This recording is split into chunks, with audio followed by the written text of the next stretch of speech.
Okay. There we go.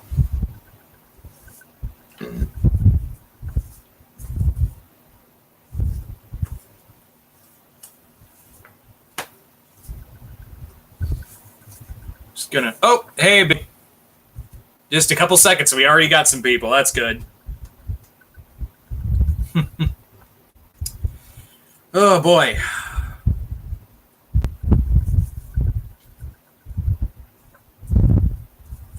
Hello, Marion. Already got some people on the way. That's good. That's good. So, how is everyone out there? Welcome back to another episode of Zilla's hit list, where we talk about nothing but the hits or pull list. Anyway, yeah, just gonna wait a bit, but give you guys a quick preview of what's going on. No, I did not read that because Daniel Way sucks as a writer. Just saying. But yeah, I got 5 books to talk about today. I have got Invader Zim, number 39 from Ani Press. Following that, we have Batman, number 65, The Price, Part 3. Black Widow, number 2. Hey, Caleb. We also have Guardians of the Galaxy, number 2. And finally, we are going to talk about Venom number 11, which, oh boy, I have arrived. Hi, Omnitron. So yeah, we got, oh, sorry you're sick. But yeah, oh boy, I'm going to save this for last because we got something to talk about with Venom number 11, and this just changed a lot of stuff. Anyway, but let's hold off on that, shall we? So our 5 people right off the bat. So yeah. So let's talk about our book, Invader Zim issue 39.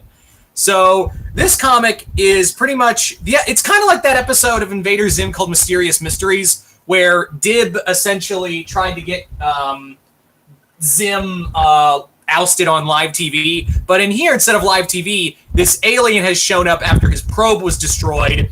And destroyed by Zim, of course. And what has happened is that Zim, Dib, Gaz, and Gur have all been taken by this alien named, Inquisitus the Observer.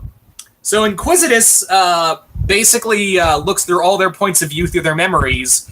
And he does bring up this interesting point of your memories can be altered of how you perceive stuff. You know, you can be biased. So, yeah, it is world domination. But basically what happened was, during a fight with Dib, Zim freaked out and destroyed an observer robot, and its owner, Inquisitus, showed up to figure out what has happened. Has Tack shown up in these Zim comics? I don't think she has. They mention her ship. They mention her ship a lot in the comics, but they've never brought her up. I think, I don't know what they're waiting for with Tack. Who knows? But yeah, they bring up her ship a lot, and they even bring her up in this issue. I'm going to be getting this is now part of my pull, so I'm going to be getting this a little more often. So yeah, I'm having fun with this. Hopefully, maybe Tack will show up in issue 50. Really hoping she'll show up, and maybe it would be like the big 50th issue. But I'm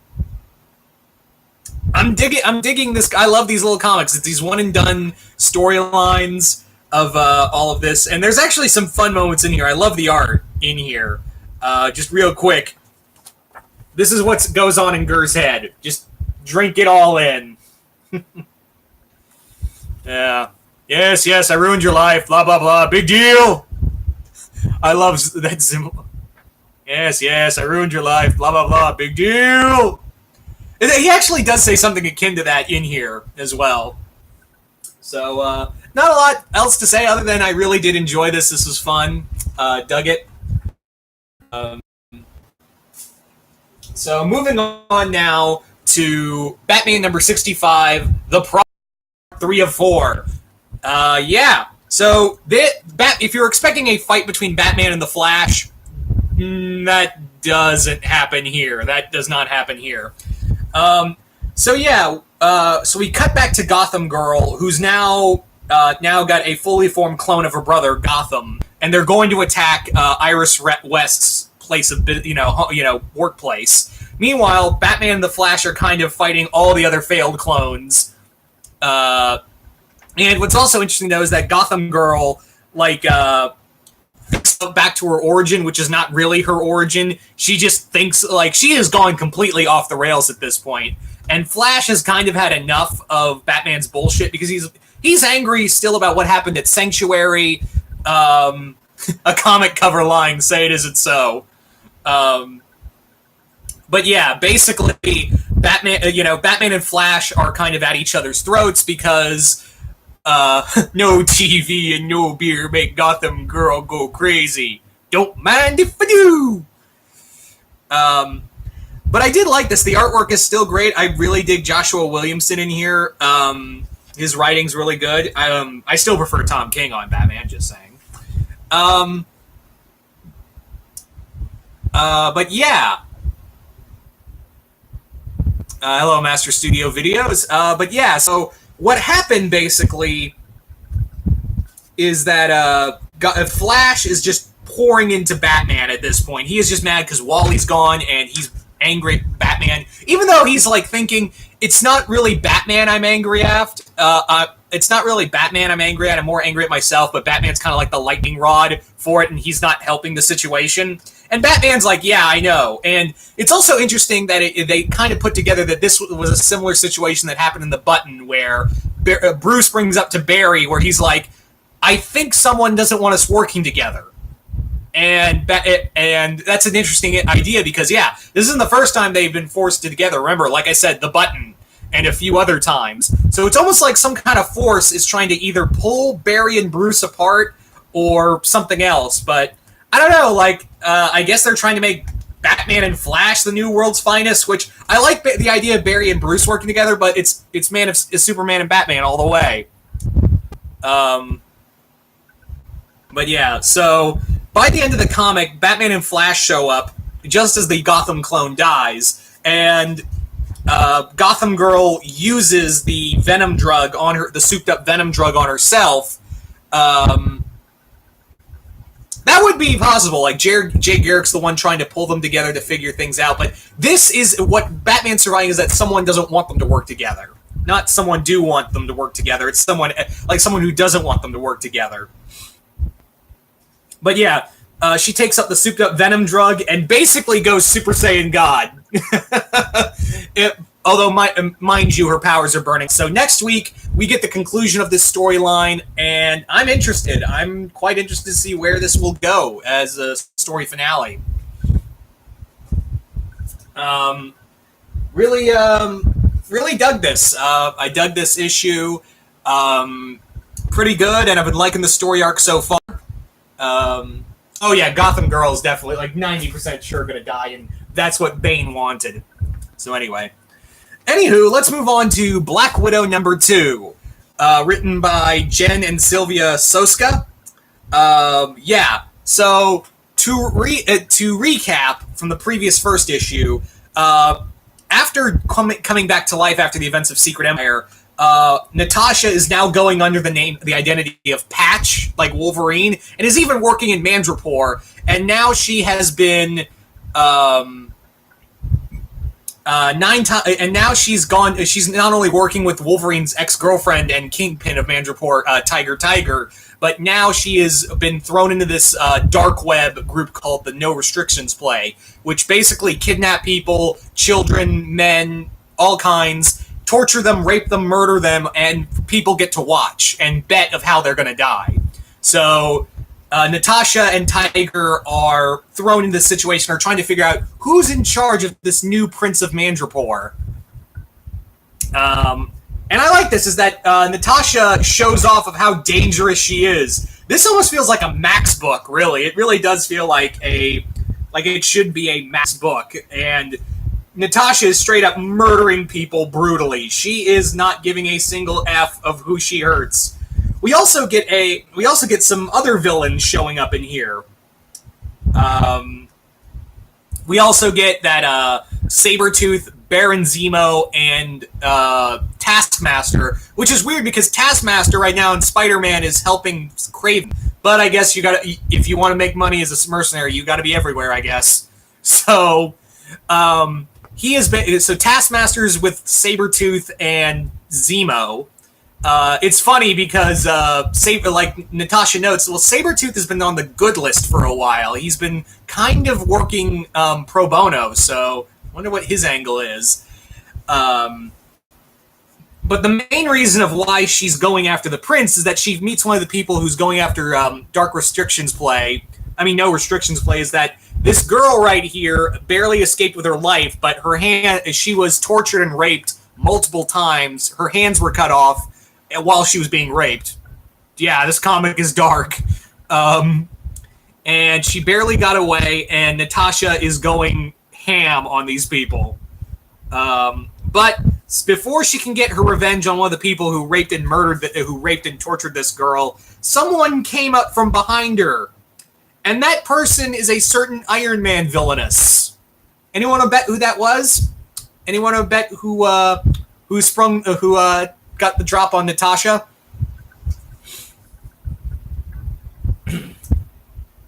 Yeah. But I've been liking this comic. It's been nothing but fun. It's been dark. Like, this almost feels... Yep, Madame Mask. There you go, Marion. Right off the gate. Madame Mask is the one who got the drop on Natasha. So can't wait to see what happens in issue 3. But yeah, if you're not reading Black Widow, I don't know what you're doing, because this is not... If you're looking for like a Marvel Max-esque story or Marvel Knights-esque story, I'd say give this a whirl. This has been pretty fun. I've been enjoying this quite well. Yeah. Anyway, so quite enjoyed that. Moving right along now to Guardians of the Galaxy #2. Who is the new Thanos? We still don't know. Spoiler alert. It's still up in the air. So the comic starts off with Peter calling Kitty. Like, no, he legit calls Kitty Pryde at 4 a.m, and he's like drunk calling her, like drunk texting her, essentially. He calls her, and he's like, hey, so here's what happened. Thanos is dead. His brother Eros, has put together a posse, but they all got sucked into a black hole, except Beta Ray Bill, some Ghost Rider guy, and Moondragon and Farla Vale. And now they're all crashing with me and Groot. They're all living with me and Groot, my new ship. Drax is dead, by the way, and Gamora went full villain. So just FYI, we don't know what happened to Rocket either. So yeah. So how are you, Kitty? By the way, and it's like I am. What is wrong with you, Peter? What is wrong with you? Yeah. So Peter is like, he's drunk, he's drinking heavily as he's doing this, and Kitty even notes that. And there's even a moment where Peter goes, I love you, please come back. And then she goes, no, that's not happening. It's like, oh yeah, I got the wedding invitation. You and Colossus were really meant for each other. And she goes, yeah, totally. Of course, we know how that didn't happen. But yeah, he just needed someone to talk to, and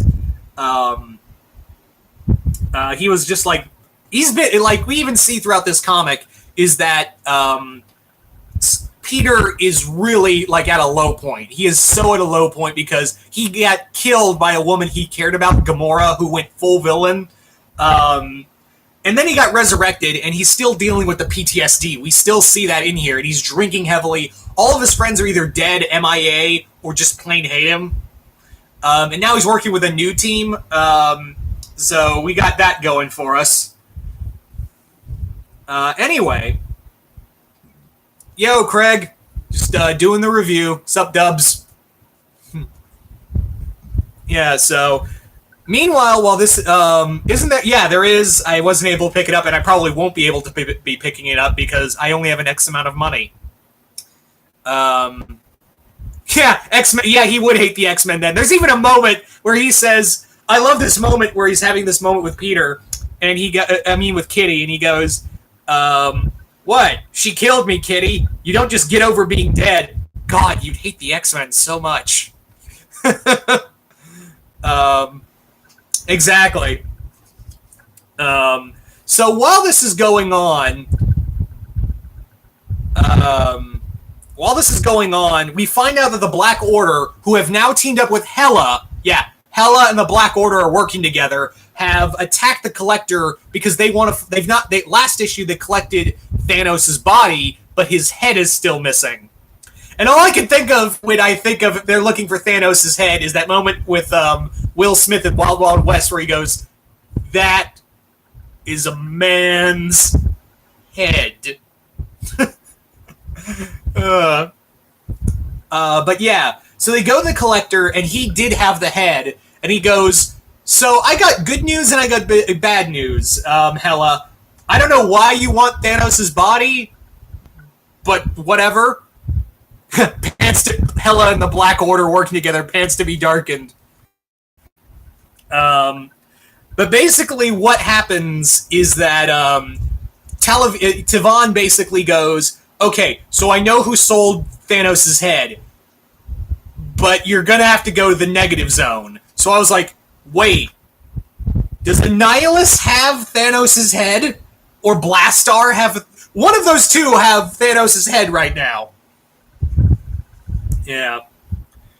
We also get some nice stuff between Heather, Moondragon, and Tharla Vale. I love this beautiful moment between this couple. There's a nice moment, and Peter is just like, yeah, hey guys, don't mean to interrupt anything, but here's some clothes. I don't have a lot, but here you go. And he's still dealing with shit after, his betrayal from Gamora. And then he walks right into Cosmic Ghost Rider and Groot trying to kill each other. And Groot, every time he gets a piece broken off of him, he gets these little Grootlings that go, "I am stab!"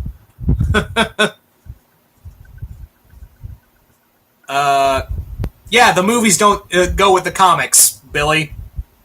But yeah, Cosmic Ghost Rider and Beta Ray is trying to break up the fight between Groot and the Cosmic Ghost Rider until Moondragon shows up, kicks the shit out of Cosmic Ghost Rider. He's like, "I am trying to fucking sleep," and that's when he goes back to being Frank Castle, and he even says to him, "It's like, okay, problem signed out. Who the hell are you?" "Frank Castle, Ghost Rider, Herald of Galactus." It's a whole alternate future thing.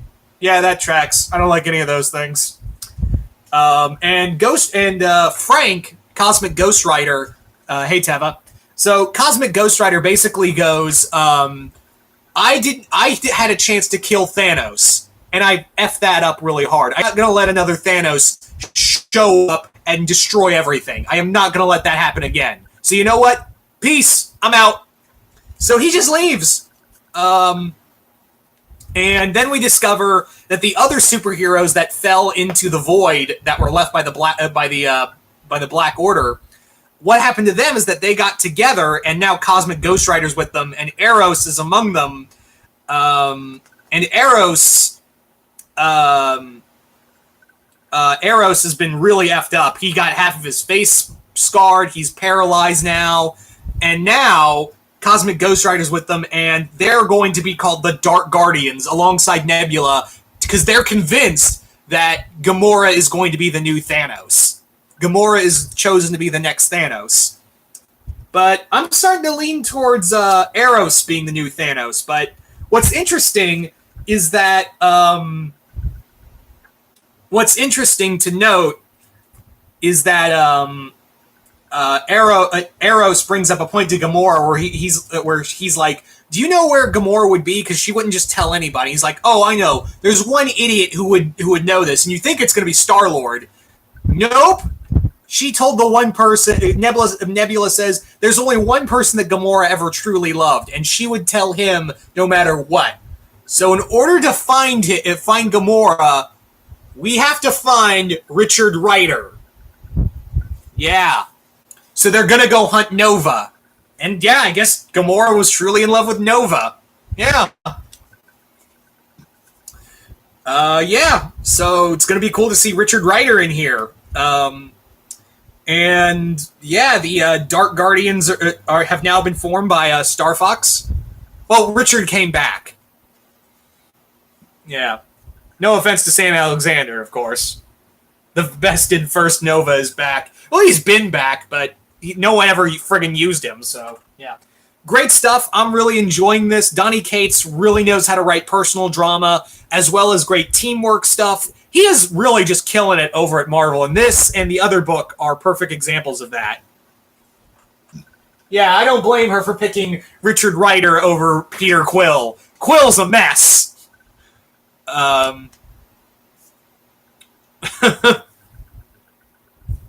Yeah, so Quill's a mess, while Richard Rider is definitely the better of the two evils. But does that hurt a little bit? Like, if you ship Star-Lord and Gamora together, it's like, turns out, nope, she's truly more in love with Nova.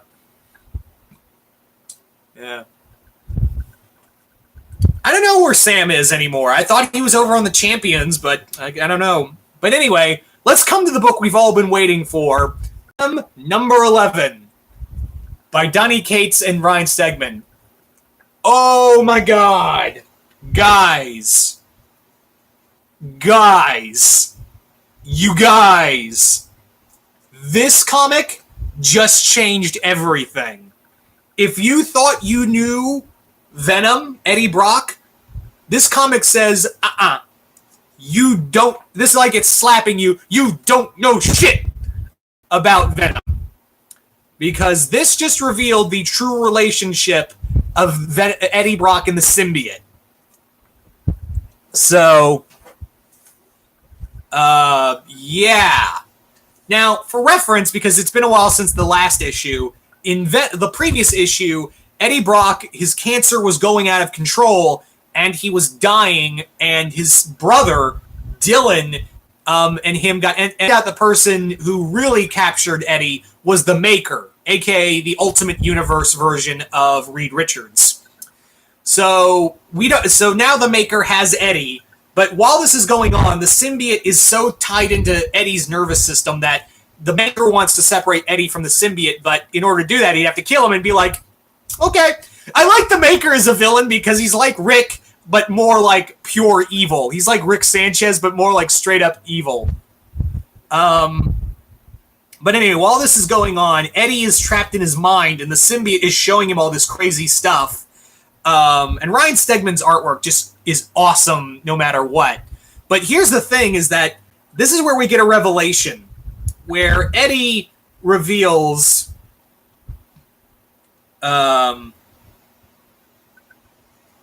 Eddie makes this revelation while the symbiote is talking to him, is that, wait a minute. Because this whole thing is that Eddie keeps talking about, where's Mary, my sister? Where's Mary, my uncle also, who died of cancer? And then he makes this revelation of, oh my god, I didn't have a sister. I never had an uncle either, and neither of them had cancer. My entire family has been friggin' cancer-free. So, what's going on here? And it turns out the symbiote has been giving him the cancer on purpose because it was scared of Eddie leaving him. Every time Eddie and the symbiote were essentially trying to separate, Eddie, the symbiote would give him his cancer or make it look like he has cancer to essentially keep their bond together. It's the embodiment of a toxic relationship. It's the living embodiment of a toxic relationship. Yeah. Holy shit, guys. Like, it's literally the symbiote is like, I'm scared you were always going to leave me, so I gave you this cancer to give you a reason to keep me. Yeah. Hey, average kid. But yeah. And that's not even the biggest revelation in here, guys. I gotta be straight with you. That's not the biggest revelation in this book.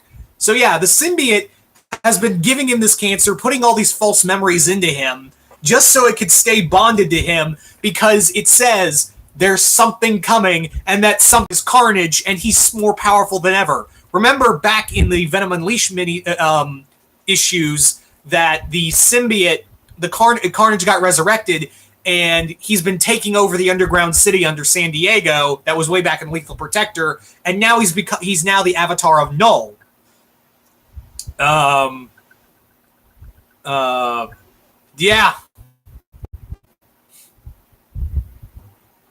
Yeah, that's the other thing, is that it's kind of funny that it kind of retcons that, is that Eddie beat the shit out of Nova for killing his sister back in the 90s. I was like, yeah, because people have met Eddie's sister, Mary, right? Like, they've met Eddie's sister. That made me think. Like, that's kind of weird that Eddie's suddenly saying the symbiote gave me these memories when I'm pretty sure Eddie's sister was seen by other characters. Yeah. But anyway. Yeah.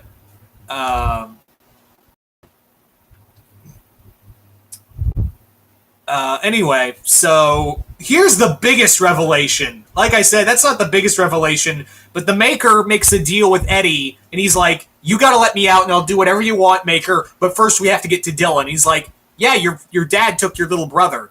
And, oh,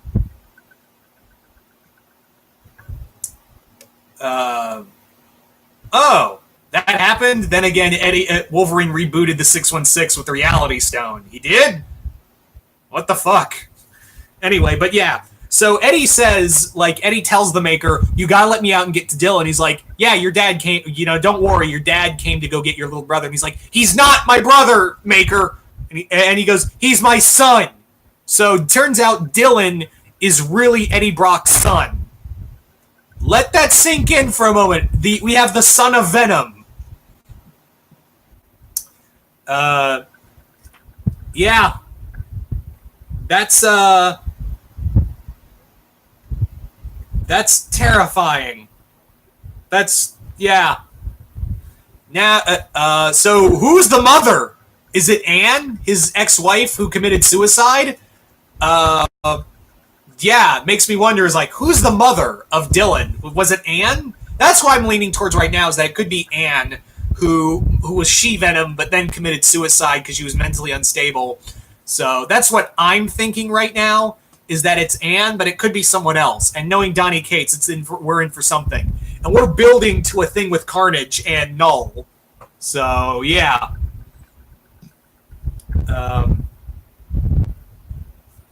Yeah, why can't Peter Parker have a child, too? Because, God forbid Marvel ever lets him grow as a character, right?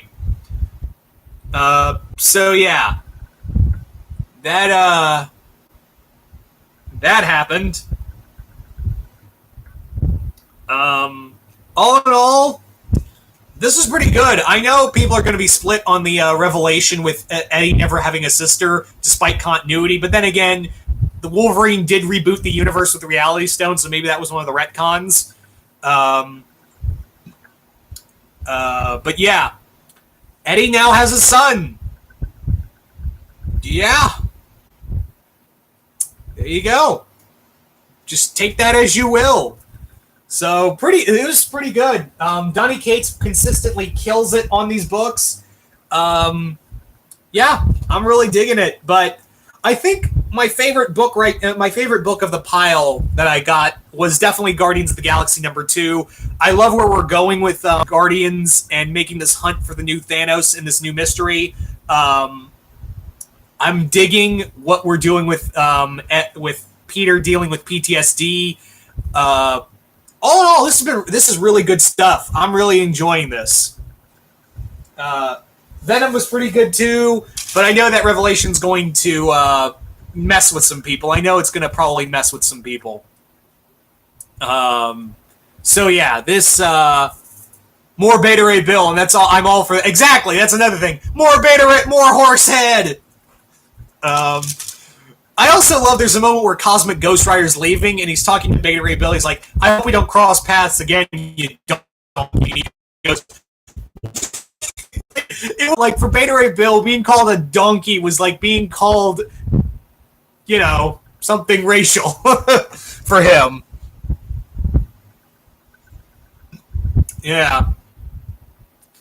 So there you go, guys. That was my... Yeah, I know, not a lot. But hey, comics. Yay.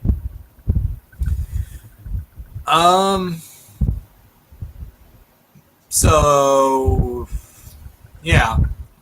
Where was I going with this? Yeah, I lost my train of thought, so...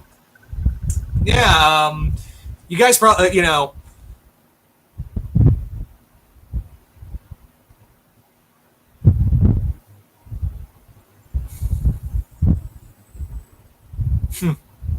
how is that exactly? How is Beta Ray Bill not awesome? Answer: he is awesome. Deal with it.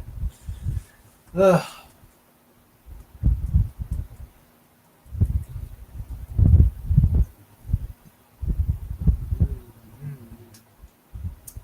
Um, yeah, I wish I had more books, but again, like it was a small week, and I don't have a lot of money to spare, so yeah.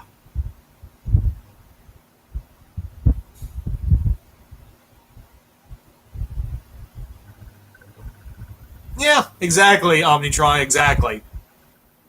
So,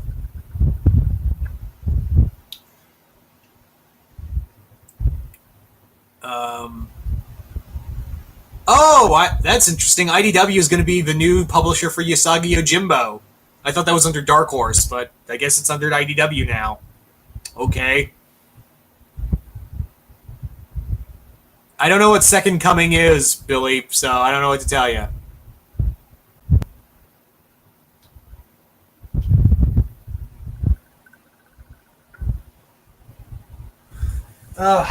Bendis, him and Superman, he needs to get off Superman fast. Because did you guys read the new issue where it basically says "F you" to every piece of continuity? Because at the end of the issue where he brings John back to Earth, he also reveals that the crime syndicate's alive, and I'm like, that's impossible because the entire crime syndicate is friggin' dead. They all died, all of them. Um,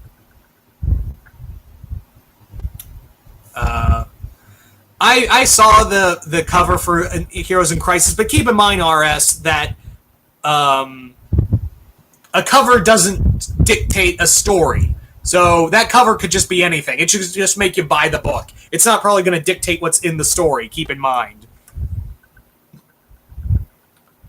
Um, yeah.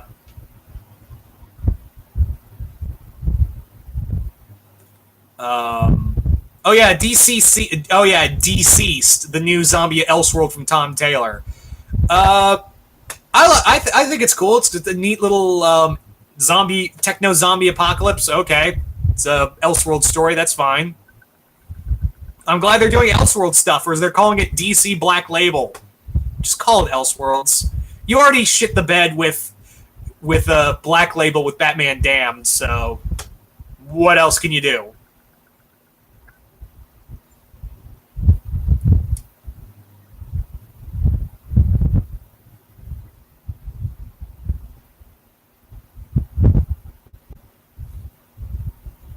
Yeah, I heard the news about Banana Splits being a horror movie, which I'm like, from sci-fi, and it's like, I guess they couldn't get the rights to do a Five Nights at Freddy's movie, so I guess they'll just be like, let's just do Banana Splits.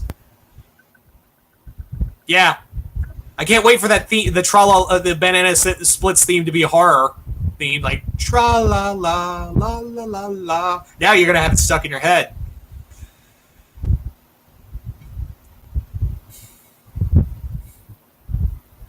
Yeah. So whatever, whatever sci-fi. I'm more interested in what you're going to do with. Because if you guys remember, I did a review a while back of the Leprechaun movie they did of Leprechaun Returns, and that was pretty good. But and I am curious of what they're going to do with Critters and Killer Clowns from Outer Space. But Banana Splits, the horror movie, who was smoking what when they thought of that? Why is something from my childhood officially a creepy pasta? Yeah, that's happening, Caleb. And I've only seen a handful of Banana Splits, but that's my dad. My parents grew up with Banana Splits, and they're like legit pissed off about the idea of making the Banana Splits a horror movie. They're like, that wasn't the point of Banana Splits.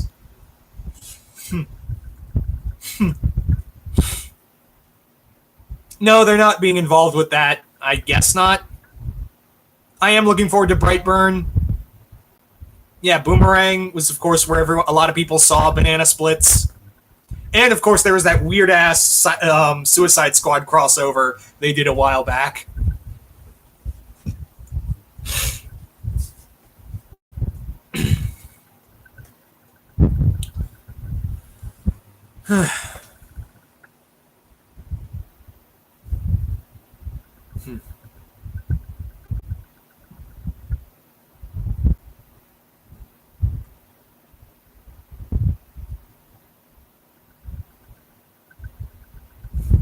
Brightburn, aka what if Rita Repulsa raised Superman? That would have been funny. And maybe they'll still do that, who knows?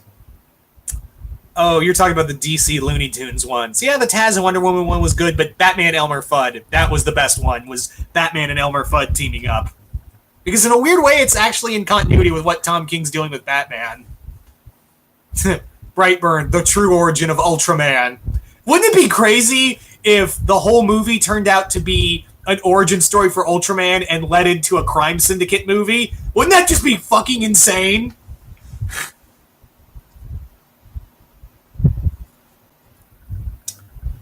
Is it an official sequel, Batman versus Roadrunner? Is that actually happening? Yeah.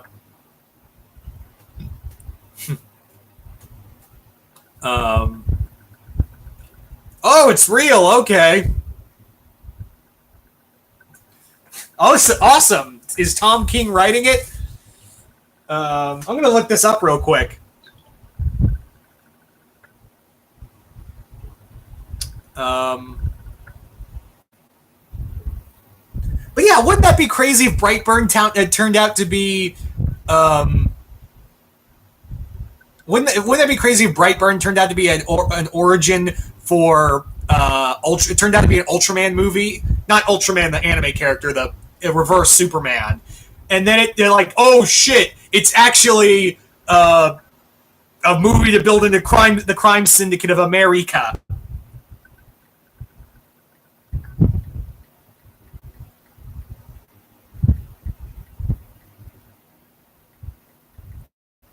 Sorry, I'm looking up this Batman Roadrunner thing.